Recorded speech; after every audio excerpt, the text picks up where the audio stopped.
സ്മൃതി, ഞാൻ ഈ ചർച്ച വൈൻഡപ്പ് ചെയ്യുമ്പോൾ മൂന്ന് പ്രധാനപ്പെട്ട കാര്യങ്ങൾ നിങ്ങൾക്ക് ശ്രദ്ധയിലേക്ക് കൊണ്ടുവരട്ടെ. ഇന്നത്തെ ഒരു പകൽ മുഴുവൻ എല്ലാ ചാനലുകളും പല ഘട്ടത്തിൽ, നിങ്ങളുടെ ഫേസ്ബുക്ക് പേജൊക്കെ നോക്കിയാൽ എല്ലാ ചാനലുകളും പല ഘട്ടങ്ങളിൽ പലതരത്തിലുള്ള വാർത്തകൾ പുറപ്പെടുവിച്ചു. ഇതിൽ നിന്ന് മലയാളി ഒരു പാഠം ഉൾക്കൊള്ളണം. ഒന്നാമതായി പാഠം, ബഹുമാനപ്പെട്ട പേരോട് ഉസ്താദിൻ്റെ ഒരു പ്രസംഗമാണ് നിങ്ങൾ ഇതിന് ആസ്പദമായി ഉയർത്തി കാണിക്കുന്നത്. അദ്ദേഹത്തിൻ്റെ അനുയായികളോട് അവരുടെ മതപരമായ സ്വകാര്യ ചടങ്ങിനകത്ത് പ്രസംഗിച്ചതാണ്. അത് സംസാരിക്കുന്ന ആരുടെയാണ്? നമ്മളൊരു വിഷയം പറയുമ്പോൾ ആരോട് പറയുന്നു എന്നതല്ല ഏറ്റവും പ്രധാനം. അത് പറയുന്നത് നേരത്തെ ബഹുമാനപ്പെട്ട SBS-ൻ്റെ പ്രതിനിധി പറഞ്ഞതുപോലെ അവരുടെ അനുയായികളോട് പറയുന്ന കാര്യമാണ്. അത് അവർ ശ്രദ്ധിക്കേണ്ട കാര്യമാണ്. അത് മലയാളിക്ക് മുഴുവൻ ബാധകമാകുന്ന ഒരു കാര്യമായി നിങ്ങൾ ചർച്ചയ്ക്ക് എടുക്കല്ല. നിങ്ങൾ ഈ ചർച്ചയിൽ അദ്ദേഹത്തിൻ്റെ പരാമർശത്തെ ഉയർത്തി കാണിക്കുന്നത് തന്നെ ശരിയല്ല എന്നൊരു അഭിപ്രായം എനിക്കുണ്ട്. അദ്ദേഹം പത്രസമ്മേളനം നടത്തിയതല്ല, അദ്ദേഹം എല്ലാവരോടുമായി സംസാരിച്ചതല്ല. പിന്നെയോ അദ്ദേഹത്തിൻ്റെ അനുയായികളോട് സംസാരിച്ചൊരു കാര്യമാണ്. അതിന് അനുയായികൾക്ക് വിട്ടുകൊടുക്ക്. ഇനി ഇതിനെ പൊതു രൂപത്തിൽ നമ്മൾ പുറത്തേക്ക് എടുക്കുമ്പോൾ, നേരത്തെ ഇവിടെ പ്രിയപ്പെട്ട ഫിറോസ് പറഞ്ഞതുപോലെ സലാം പറഞ്ഞോ ഇല്ലയോ, നമസ്കാരം പറഞ്ഞാണോ തുടങ്ങിയത്, മറ്റെന്തെങ്കിലും അഭിസംബോധന, വളരെ ദുർബലമായ ചർച്ചകളാണ്.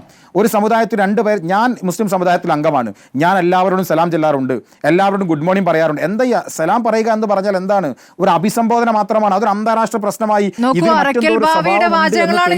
തെളിവായിട്ട് ഒരു സലാം പറഞ്ഞ വീഡിയോ മാത്രം കൊണ്ടുവരല്ലേ? ഏത് അറക്കൽ ബാബയായാലും ശരി, അതൊരു മുസ്ലിം സമുദായത്തിന്റെ മൊത്തം വാദമായി. സ്മൃതി, ഒരു വ്യക്തി പറഞ്ഞതിന് മുസ്ലിം സമുദായത്തിന്റെ മൊത്തം കാര്യമായി നിങ്ങൾ എടുക്കല. സലാം പറയാൻ വേണ്ടി പറഞ്ഞു, അതിനെന്താ ഇത്ര വലിയ തെറ്റെന്നേ ഞാൻ ചോദിക്കുന്നത്. അല്ല, ഞാൻ പറയുന്നത് ഇനി അവരങ്ങനെ പറഞ്ഞാലും അല്ലെങ്കിലും അതൊരു മുസ്ലിം സമുദായത്തിന്റെ മൊത്തം കാര്യമായി നിങ്ങൾ എടുക്കുന്നുവോ? അങ്ങനെ അല്ലല്ലോ. ഇവിടെ പണ്ഡിത സഭകൾ മതവുമായി ബന്ധപ്പെട്ട്, ഇസ്ലാമിക വിശ്വാസവുമായി ബന്ധപ്പെട്ട് പണ്ഡിത സഭകൾ നിലപാട് പറയാറുണ്ട്. അവർ രണ്ടു തരത്തിൽ നിലപാട് പറയും. ഒന്ന് പൊതുസമൂഹത്തോട് സംസാരിക്കും, അവരുടെ അനുയായികളോട് സംസാരിക്കും. ബഹുമാനപ്പെട്ട പേരോട് ഉസ്താദ് സംസാരിച്ചത് അവരുടെ അനുയായികളോടാണ്. മതപരമായി അവരുടെ വിശ്വാസങ്ങളിൽ നിങ്ങൾ അവിടെ ഉറച്ചു നിൽക്കണം. ഒരു പുതിയ കൂട്ടായ്മ വന്നിട്ടുണ്ട്, ആ കൂട്ടായ്മയിൽ ചില തെറ്റിദ്ധാരണകൾ പരത്തുന്നുണ്ട്, നിങ്ങൾ അതിൽ പോകണ്ട എന്ന് അവർക്ക് പറയാം. ആ വലയത്തിനകത്തുള്ളവർക്ക് ഫിറോസിനെ പോലെ അതിന് താല്പര്യമില്ലാത്ത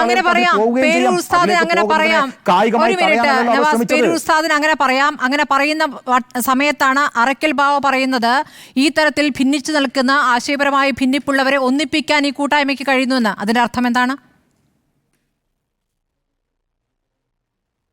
ഞാൻ പറയുന്നത് കേരളീയ സമൂഹത്തിനകത്ത് അങ്ങനെ എന്തെല്ലാം തരത്തിലുള്ള കൂട്ടായ്മകൾ രൂപപ്പെടുന്നു. ജനങ്ങളെ മുഴുവൻ രാഷ്ട്രീയമായി എല്ലാ രാഷ്ട്രീയ പാർട്ടിയും ഒരുമിച്ചിരിക്കാനുള്ള കൂട്ടായ്മകൾ എന്ന രൂപത്തിലേക്ക് ഇവിടെ പല സാംസ്കാരിക സംഘടന രൂപപ്പെട്ട് വരാറില്ലേ? അറക്കൽ ബാവ മുസ്ലിം സമുദായത്തെ മുഴുവൻ കൂട്ടി, അങ്ങനെ ഒരു അറക്കൽ ബാവ വിളിച്ചാൽ വരുന്ന ഒരു സമുദായമാണ് കേരളത്തിലെ മുസ്ലിം സമൂഹം എന്നൊന്നും ഒരു ചാനൽ നിങ്ങൾ കരുതല്ലേ? അങ്ങനെയൊന്നും വിചാരിച്ചു പോകല്ലേ. അദ്ദേഹം ഒരു ശ്രമം നടത്തുന്നു, അദ്ദേഹം ഒരു പ്രസംഗം നടത്തിയോ, അതൊരു ചാനലിലെ പ്രൈം ഡിബേറ്റിന്റെ ഭാഗമായൊന്നും കൊണ്ടുപോകാൻ മാത്രമില്ല. കേരളീയ സമൂഹത്തിനകത്ത് കാലാകാലങ്ങളിലായി, കഴിഞ്ഞ നൂറ്റാണ്ടുകളായി പ്രവർത്തന സംഘടനകളുണ്ട്. ആ സംഘടനയുടെ ഒരു പ്രതിനിധിയാണ് പ്രിയപ്പെട്ട പേരോട് ഉസ്താദ് അവർ. മറ്റു മതസംഘടനകളൊക്കെ ഉണ്ട്. അവർ സംസാരിക്കുന്ന അവരുടെ സമുദായത്തോടാണ്, സമൂഹത്തോട് സംസാരിക്കേണ്ട കാര്യം. അവർ പത്രസമ്മേളനം നിർത്തി പറയും. അവരുടെ സമ്മേളനത്തിൽ, അവരുടെ ക്യാമ്പിനകത്ത് സംസാരിക്കുന്ന ഒരു കാര്യത്തെ പൊതുസമൂഹത്തിന് വരെ കൊണ്ടുവന്ന് ഇത് പൊതുസമൂഹത്തിന് ബാധകമാണോ എന്ന് ചോദിക്കുന്നത് ശരിയല്ല എന്നാണ് ഞാൻ പറഞ്ഞത്. ഇത് പൊതുസമൂഹത്തെക്കുറിച്ചല്ല പറഞ്ഞു. നിങ്ങൾ മലയാളികൾ മുഴുവൻ ഇത് അനുസരിക്കണമെന്ന് പറഞ്ഞോ? മുസ്ലിങ്ങൾ മുഴുവൻ ഇത് അനുസരിക്കണമെന്ന് പറഞ്ഞോ? മതവിശ്വാസികൾ മുഴുവൻ അനുസരിക്കണം അല്ലല്ലോ.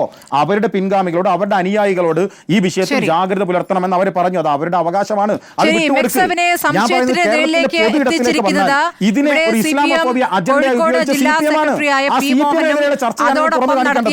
ഈ പറഞ്ഞ ഉസ്താദിന്റെ പ്രസംഗവുമാണ്. അതുകൊണ്ടാണ് ഈ വിഷയം ചർച്ച ചെയ്യപ്പെടുന്നത്. നിങ്ങൾക്കറിയാം സമസ്തയിലെ ഭിന്നിപ്പ് ഏത് രൂപത്തിലേക്ക് മാറിയെന്നുള്ളതിൽ ലീഗിനും അതിന്റെ ഒരു ഭാഗം കൃത്യമായി അറിയാവുന്ന കാര്യമാണ്. നവാസ്, അതിന്റെ തുടർച്ചയാണ്. ഇല്ല, അങ്ങനെ പോയിട്ടില്ല. ഞാൻ സംശയങ്ങൾ ചോദിക്കുക മാത്രമാണ് ചെയ്തിട്ടുള്ളത്. 3 തരത്തിലുള്ള പ്രതികരണങ്ങളും ഇവിടെ വന്നിരിക്കുന്നു. ഇത് കാണുന്ന പ്രേക്ഷകന് വിലയിരുത്താൻ കഴിയുകയും ചെയ്യും. വളരെ നന്ദി, PK നവാസ്.